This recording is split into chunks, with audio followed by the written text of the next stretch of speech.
बिस्मिल्लाहिर्रहमानिर्रहीम। अस्सलाम वालेकुम व्यूवर्स, आज हम आपको बताएंगे कि INVT का जो VFD है, इसके जो टर्मिनल कनेक्शंस हैं वो किस किस पर्पज़ के लिए होते हैं और इनसे हम जो है वो पैरामीटर्स के थ्रू कौन कौन से काम जो है वो ले सकते हैं। सबसे पहले मैं अगर बात कर लूँ ये S1, S2, S3, S4 की, तो ये हमारे स्विचेज़ हैं S1 से लेके S8 तक। तो ये मल्टी फंक्शंस पर्पज़ के लिए यूज़ होते हैं, उनको भी मैं एक्सप्लेन करता हूँ। ये हमारी कॉम है, ठीक है जी। जब हमने VFD की वायरिंग करनी है तो सबसे पहले स्विचेस को जो सप्लाई देनी है वो काम से उठा के देनी है।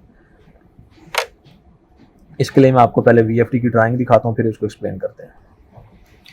ये देखें जी, ड्राइंग के अंदर ऑलरेडी एक्सप्लेन्ड है। ये कॉम है, कॉम के थ्रू हमने यहाँ से सप्लाई उठाई और यहाँ पे एक स्विच लगाया और S1 को सप्लाई दे दी, इसी तरह S2 को दे दी। ये हमारे मल्टी फंक्शन इनपुट टर्मिनल्स हैं।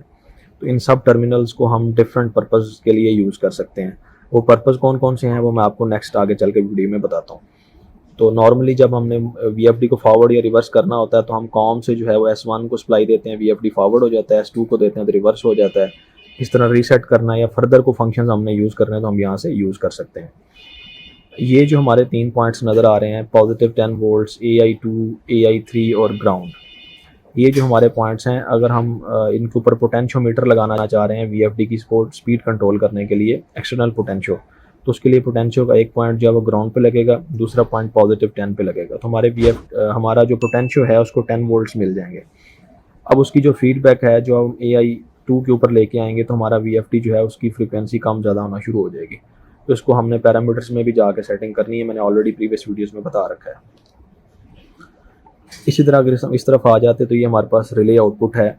रिले आउटपुट जो है इसके भी डिफरेंट फंक्शंस हैं, ये भी मैं नेक्स्ट वीडियोज़ में एक्सप्लेन करूँगा, लेकिन इस वीडियो में सिर्फ यही बताऊँगा कि ये रिले आउटपुट है, इसको हम ट्रिपिंग के लिए और अलार्म पर्पज़ के लिए यूज़ कर सकते हैं।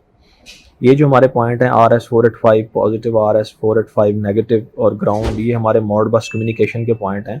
यहाँ पे हम इसे मॉड बस चलवा सकते हैं VFD से और ये फंक्शन जो है वो PLC के साथ इनेबल होता है। नेक्स्ट है हमारे पास एनालॉग आउटपुट। हमारा VFD जो है वो एनालॉग आउटपुट्स भी प्रोवाइड करता है। उसके 2 पॉइंट हैं, A01 और A02। एनालॉग आउटपुट जो है वो 0 से 10 और 0 से 20 मिली एम्पियर के अंदर अवेलेबल होती है। तो जैसे VFD हमारा 0 से 50 हर्ट्ज़ के अकॉर्डिंगली चलता है तो उसके जो है वो अगेंस्ट ये हमें यहाँ पे आउटपुट जो है वो एनालॉग 0 से 10 या 0 से 20 मिली एम्पियर प्रोवाइड करता है। ये दो आउटपुट्स हम ले कैसे सकते हैं? अगर हमने वोल्टेज की आउटपुट लेनी है तो फिर हम इसका जंपर V पे रखेंगे, J1 जंपर जो है। अगर हमने करंट की आउटपुट यानी 0 से 20 मिली एम्पियर लेना तो इस जंपर को हम I वाली साइड पे शिफ्ट करेंगे तो हमारे पास करंट की आउटपुट आ जाएगी। तो ये कुछ एक्सप्लेनेशन है हमारे पास इसके जो कनेक्शन पॉइंट्स हैं, टर्मिनल पॉइंट्स उनकी। तो अभी मैं आपको फिजिकली भी दिखाता हूँ, ये हमारे टर्मिनल्स हैं और इनके जो पैरामीटर्स की सेटिंग है वो भी आपको बताता हूँ। अभी मैंने सिर्फ इसको जो है वो फॉरवर्ड पे स्विच करवाया हुआ है, सिलेक्टर स्विच लगा के, ये देखें। अभी मैंने जैसे इसको फॉरवर्ड पे स्विच करवाया हुआ है और ये देखें मेरी मोटर जो है वो फॉरवर्ड चल रही है। बंद करूँगा मैं अपने सिलेक्टर स्विच को तो हमारी मोटर जो है वो स्टॉप हो जाएगी। ये अभी मैं आपको इसके कुछ पैरामीटर्स जो हैं वो एक्सप्लेन करता हूँ कि इसमें कौन कौन से पैरामीटर्स जो हैं जो हम इसके टर्मिनल्स की सेटिंग जो है वो चेंज कर सकते हैं। ये देखें जी, P0501 जो है वो S1 टर्मिनल फंक्शन है। तो जो S1 का हमारे पास टर्मिनल फंक्शन है, इसको हम इन तमाम जो सेटिंग्स लिखी हुई है उसके लिए यूज़ कर सकते हैं। यानी मैं इस तरह से एक्सप्लेन करूँगा इससे कि मैंने S1 के ऊपर 1 सेट किया हुआ तो ये फॉरवर्ड रोटेट करेगा। अगर मैं S1 टर्मिनल से इसे रिवर्स करना चाह रहा हूँ तो मैं इसके ऊपर 2 सेट कर दूँगा, हमारा VFD जो है वो रिवर्स चल जाएगा। 3 वायर कंट्रोल करना है, फॉरवर्ड जॉगिंग करनी है, रिवर्स जॉगिंग करनी है, तो ये सारे फंक्शन इनेबल हो जाएंगे। जस्ट मैंने पैरामीटर्स को 1 2 3 4 यानी अपनी नीड को देखते हुए चेंज करना है। इसी तरह S2 टर्मिनल का फंक्शन है, उसको अगर मैंने रिवर्स चलवाना है तो मैं S2 के ऊपर 2 सेट कर दूंगा। अभी मैंने जो है इसके ऊपर जो है वो फॉरवर्ड जॉग सेट किया हुआ है, यानी S2 के ऊपर 4 किया हुआ है। जैसे ही मैं S2 को इनेबल करूँगा तो मेरा VFD जो है वो जॉग मोड के अंदर चलेगा।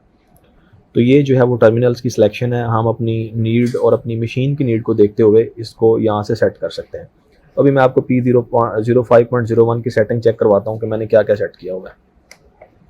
सबसे पहले मोड चेंज करेंगे जी, P05 के अंदर चले जाएंगे, यहाँ पे चले गए हम और डाटा एंटर किया हमने जाके P0.051 का। तो ये देखें जी ऑलरेडी ये 1 है, तो 1 की सिलेक्शन मैंने ऑलरेडी बताया कि फॉरवर्ड रोटेशन है, हमारा VFD फॉरवर्ड चलेगा। नेक्स्ट चलते हैं P05.02, इसको मैंने जॉग मोड पे सेट किया हुआ है, फॉरवर्ड जॉगिंग, तो ये 4 होगा। तो ये देखें ये 4 है। तो इसको हम चेंज करके अगर रिवर्स चलवाना चाहते हैं तो 2 सेट कर देंगे तो हमारा VFD जो है वो रिवर्स चल जाएगा।